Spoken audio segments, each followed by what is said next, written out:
a nan Maradi na hardace Qur'ani. Akwai wani malami wanda ya rasu, Allah ya ji kanshi, gefen gidanmu. To shi ya rinka koyar da Qur'ani.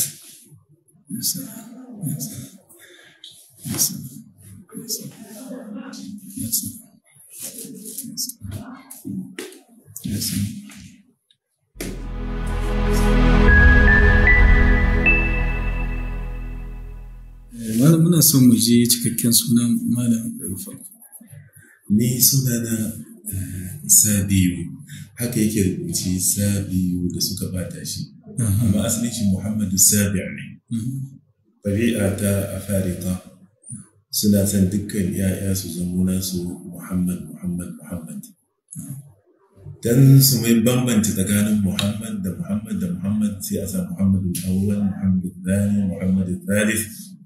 To ni a cikin usra ko in ce a'ila, saboda a jerin ya faro daga kanan baba, akwai muna da Lawali, muna da Thani, muna da Thalith, muna da Rabi', muna da Khamis, muna da Sadis. To ni ne Sabi' nasu, amma jerin ya faro ne daga ‘yan uwan uba. To ni Sabi' nake, Muhammadu Sabi'. Musa kuma suna ne na mahaifina, sai suke sashi Sabiu Musa, saboda juye shi da suka yi. Wannan shi ne sunana. A wani gari aka haife ku kenan, a Yamai ko? An haife ni a garin Maradi, a nan Limanci. A garin Maradi, Limanci tana daga cikin tsofin angoyi a cikin Maradi. Dan da gidanmu da gidan sarki bai da nisa, don da aka taso daga tsohon gari aka aza Maradi, to kusan wannan wurin shine farkon wanda aka fara ajewa a cikin Maradi, Limanci.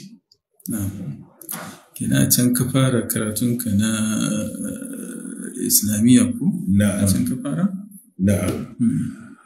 Ni na yi karatu ba ma fara karatu na fara ne tun ina yaro a nan Maradi, irin dai karatu na makarantu waɗannan.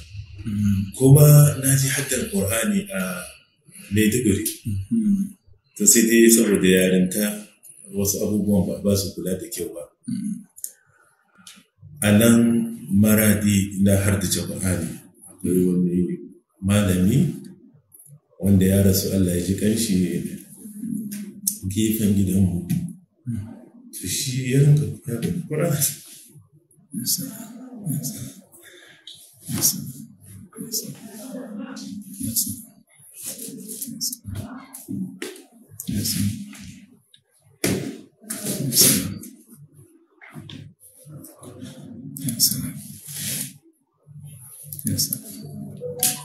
Yana karatu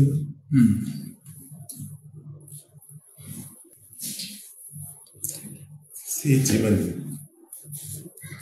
yana kawo sura mai wahala, sai ce mani in ka faɗa mana in karanta kaza daidai kana da kaza, sai ya gayi wani abu wanda yanzu in aka ce za a ba yaro shi abu ne tsammanin shi, saboda kawai ba za a iya kawo ba, dandanan sai ya gana kawo. To sai kula, sai ya rinka nuna mani ci gaba da haddata Qur'ani. Allah ya sa cikin shekara kamar 2 da haddace Qur'ani, ba wata kula ba kuma na rubuta rubu'i karantawa kaza da kaza, kawai zan aji shi ne wansa nake da na ɗan karanta kuma za a abin nan. Cikin shekara 2 Allah ya sa na ƙare haddata Qur'ani. Cikin shekara 2? Cikin shekara 2. Sannan kuma sai muka zauna mun zanna muna kewaye Qur'anin nan kullum, sai mun yi izihi 6 abin da ake ce ma juz'i 3 din nan. To wannan ya samu mu mata na ta hifzi, ko an yi ruwa sai mun zo mun yi wannan izihi 6 juz'i 3 kenan. To wannan dai shine farko. Sai bayan haddace Alƙur'ani muna dai karatuttukan mu da wasu abubuwa na koyon larabci da abin da ya kama da haka. ban san ana iya ci gaba da magana ba ko ana ci gaba. to sai zama da jarabawa ta zo ta zuwa Misra shekara ta 2000 sai muka shiga jarabawa a lokacin a can Maiduguri ne jaraba ta Masar ta zo ko ka dawo ana yara ne aka je ana halbe da tsuntsaye karatun ba a ba shi kula ba tare da inda an ba shi kulan cikin ɗan lokaci kaɗan za a yi wani lokaci halbin tsuntsaye wani lokaci wasu abu daban da yake abin da ya duka aka dawo ba tare da an yi abin da ya kamata ba a gida kuma aka zo cikin ɗan lokaci kaɗan da aka san hankali da albarkar wannan malami wanda shi ne malam Umar dan Dis mutunan Zandari a nan Maradi ke a Maradi yana kusan gidanmu shi ne ya ranka kula daga nan kuna karatun abin da me suka ce mishi karatun zauri sannan kuma kuna karatun boko duka a haɗe? A'a na wajen boko a domin ba. Na karatu ne haka muka yi na majalis haka wajen malamai. To ya haka ka samu zuwa Masar? Misra saboda muna iya larabci kuma mun haddace Qur'ani. To Misra قائدة شيخ الأزهر من لم يحفظ القرآن ليس بأزهري.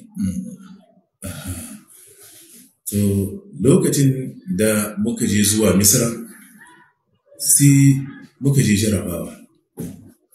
Mun shiga jarabawa da waɗanda suke Faranko Arab da mu waɗanda suke Hufaz ne na Al-Qur'ani. A lokacin da muka shiga jarabawa Qur'ani suke tambaya su a zahira. Mutanen Azhar. Lokacin da na shiga yana tambaya ta Alƙur'ani duk da ya faɗi aya kamin ya gama ma a lokacin saboda yarinta da rashin ladabi kamin ya gama ma mun cira mun ƙare wannan ba ladabi ba ne ko mun ƙwarewa ka kamata ya ka bari a ƙare yana tawa har muka ƙare wasu mutane suna jiran natija ni ina karewa kawai sai suka ɗaga mana fasfo suka ce kaga wannan ka je ka yi to lokacin da kuma aka natija ta hito sai na gani ne na farko wanda ya samu ba komai bane kuma saboda alƙur'anin nan da Allah ya sa muka iya shi lokacin ta da shi ka samu shiga jami'a ko ka yi sana tamhidiyya ta sharan fage wanda za su a'a ai ana zuwa Azhar insha Allah ko doktora gare ka in ka je Azhar sa ka za a yi ka yi jarabawa imtihanar kabul ake ce mashi za ka ga an zo da ɗalibi da almajirin ya samu sama ɗalibin ya samu ƙasa aikin Azhar ke kuma jarabawa za a mata daban ka wuce ba ka wuce ba kenan duk darajar ilmiya da ka tafi da ita a can aje ta za ka aje ta sai an jaraba ka akwai wani ya zo kan shi yana rawa ya yi karatun na irin tun na gida ya haɗo yana ganin malami ne yana zaunawa gaban shi to da yake akwai farasa suna ganin alaman gurur tare da shi farkon abin da suka ce masu ciya suka yi arifil ma imamu tarifi na ruwa ka san masu karatu irin namu kuma ba su saba da ai tarifin abu ba kawai shiga abu a shi ruwa aka ce ita tarifin ruwa ya kasa tarifin suka mai da shi da rasa khasa kuma malami ne shi ana to haka ake yi mu Allah ya sa da muka